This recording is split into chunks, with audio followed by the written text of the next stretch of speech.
女人刚把约会对象悄悄送走，下一秒女儿就回到了家。她赶忙整理仪容，然后装作若无其事的样子。可女儿还是发现了她的异样。Are you okay? I'm fine. Oh my god, are you high?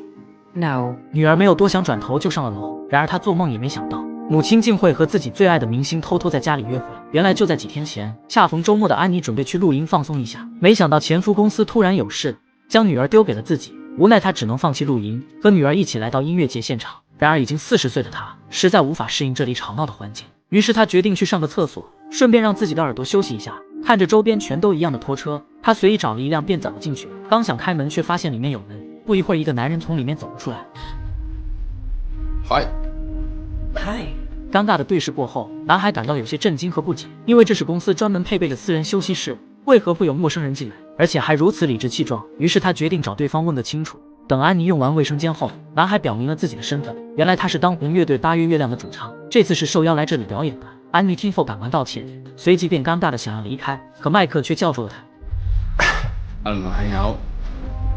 Hang out? Yeah, the sodas, the healthy ones, the not so healthy ones. 小男孩的心思被安妮眼看穿，他坦率地表示自己是陪女儿来这里。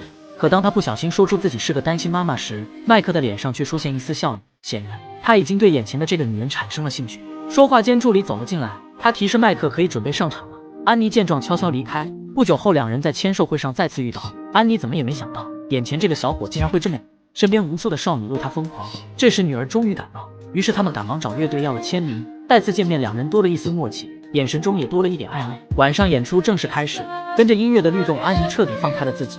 她已经很久没有这样放松过了。看着麦克在台上光彩熠熠深情演唱的样子，安妮尘封许久的心再次被触动。而借着演唱的机会，麦克也向台下的安妮进行了一波表白。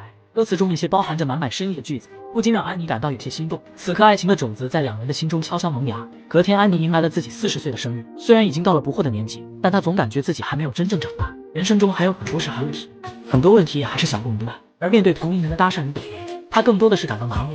和丈夫离婚之后，她已经很久没遇到能让自己心动的人，除了在音乐节遇到的人。然而念念不忘必有回响。这天麦克突然出现在店里，原来在那次的音乐节之后，麦克便一直在寻找安妮。他动用了所有的关系网，最后终于找到了这里。麦克借口说想要买一些艺术品装饰屋子。听了安妮的简单介绍之后，他便表示要把店里的所有商品全部买下。接着他以需要购买更多的艺术品为由，向安妮发出了邀约。看着他一脸真诚的样子，安妮不好拒绝，于是他将麦克带到郊外的一个仓库。两人借着艺术品的话题越聊越多，从过往经历聊到了人生理想。安妮的知性与性感让麦克不禁沉醉其中，他忍不住的想要更多了解眼前这个女人。回家路上，为了避开粉丝和记者，麦克提议去安妮家里坐坐。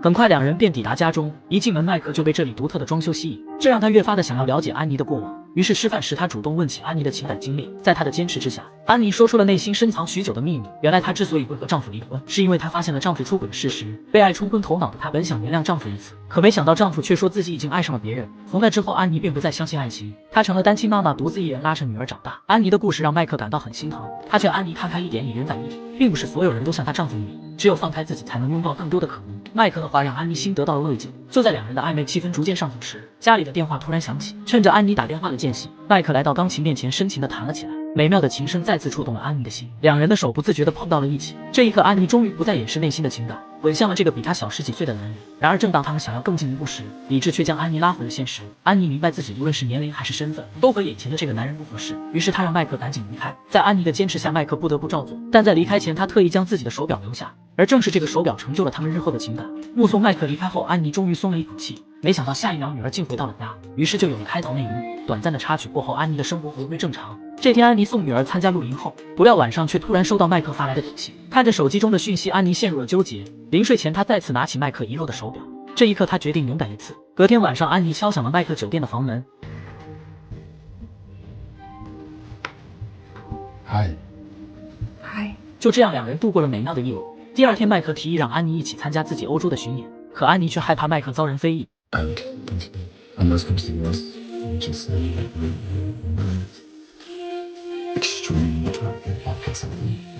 就这样，两人踏上了欧洲之旅。随着一场场巡演的落幕，两人的感情也不断升温。然而这天意外还是发生了，他们约会时亲密的举动被狗仔队拍了下来。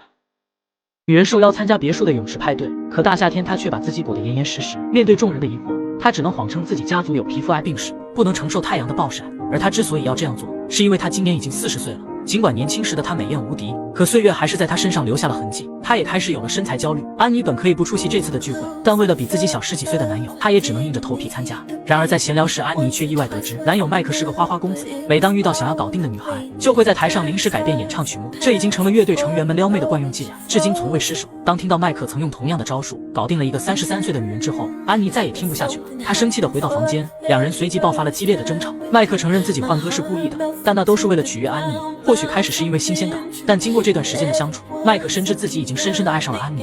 I don't think you ever even gave us a chance. I mean, does anyone in your life even know about me? Does your daughter? Do your friends? So what? You're ashamed of me? Is that it? I am ashamed. 这次无论麦克怎么挽留，安妮都坚决地想要离开。此刻的安妮还是无法说服自己，因为和小自己10几岁的男人在一起，始终让她感到很羞耻。回到家之后，安妮整日以泪洗面。然而生活的苦难总是接踵而至，因为之前和麦克约会被偷拍，他们的照片被人传到了网上。面对巨大的舆论压力以及网友们铺天盖地的谩骂，安妮陷入了深深的绝望当中。而更让她感到崩溃的是，身边的朋友也对她的行为表示不理解。庆幸的是，女儿选择坚定地站在她这一边。 People on the internet that are picking you apart are disgusting. It's because you're a woman and it's because you're older than him. They hate you for it. So that's just hypocritical and unfair and wrong. 女儿鼓励安妮勇敢面对爱情，她认为只要问心无愧，那就无需在意他人的看法。在女儿的鼓励之下，安妮再次找到了麦克，她向麦克诚挚地道歉，并表达了自己的心意。 I was afraid. I do very much feel cold. With you, I feel everything. You're right. Maybe it doesn't have to end. 就这样，两人重新走到了一起，并向所有人公开了彼此。本以为生活会这样幸福地过下去，然而公开后的日子，安妮的生活发生了翻天覆地的变化。女儿在学校总会遭到莫名的歧视，安妮也每天被一堆记者围堵。看着网友们越来越恶毒的言论，安妮还是决定与麦克分开。就算自己可以承受这一切，可女儿却是无辜的，她不想女儿整天活在别人的歧视和辱骂当中。于是安妮找到了麦克，决绝地向他提出了分手。此刻安妮的内心是绝望的，但为了女儿，她不得不做出这个艰难的决定。麦克听完瞬间红了眼眶，他努力地想要挽留安妮，甚至提出可以退出乐队，放弃一切，成为一个普通人。可安妮却劝他打消这个念头，因为这样只会让现在的处境变得更糟糕。或许这段不被世俗承认的爱情，从一开始就注定不会有结果。然而麦克却不想接受这样的事实。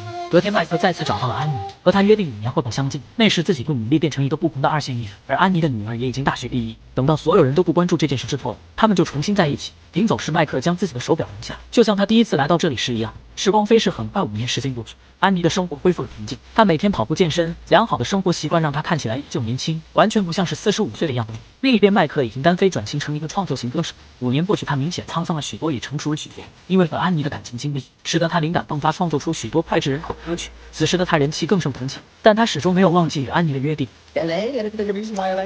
There's someone like that. 这天，麦克再次来到安妮艺术店的门口，两人四目相对，相视一笑。无需多言，这一刻，两个相爱的人终于走到了一起。生活中，我们的感情常常会遇到一些阻碍，就像电影中安妮和麦克一样。但只要彼此的信念足够坚定，相信在艰难的感情最终都能开花结果。最后，愿大家都能找到双向奔赴的那个人。